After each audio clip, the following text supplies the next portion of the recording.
Some chapters back, one Bulkington was spoken of, a tall, Newland mariner, encountered in New Bedford at the inn. When on that shivering winter's night, the Pequod thrust her vindictive bows into the cold malicious waves, who should I see standing at her helm but Bulkington? I looked with sympathetic awe and fearfulness upon the man, who in midwinter just landed from a 4 years' dangerous voyage, could so unrestingly push off again for still another tempestuous term. The land seemed scorching to his feet. Wonderful as things are ever the unmentionable, deep memories yield no epitaphs. The 6-inch chapter is the stoneless grave of Bulkington. Let me only say that it fared with him as with the storm-tossed ship, that miserably drives along the leeward land. The port would fain give succor, the port is pitiful, in the port is safety, comfort, hearthstone, supper, warm blankets, friends, all that's kind to our mortalities.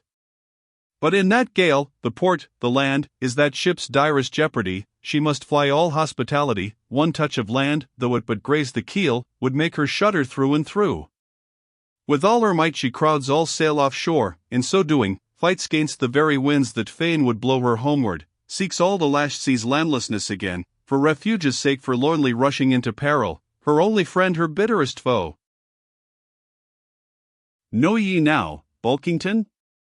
Glimpses do ye seem to see of that mortally intolerable truth, that all deep, earnest thinking is but the intrepid effort of the soul to keep the open independence of her sea, while the wildest winds of heaven and earth conspire to cast her on the treacherous, slavish shore? But as in landlessness alone resides highest truth, shoreless, indefinite as God, so, better is it to perish in that howling infinite, than be ingloriously dashed upon the lee, even if that were safety. For worm-like, then, oh, who would craven crawl to land? Terrors of the terrible! Is all this agony so vain? Take heart, O Bulkington! Bear thee grimly, demigod! Up from the spray of thy ocean perishing, straight up, leaps thy apotheosis.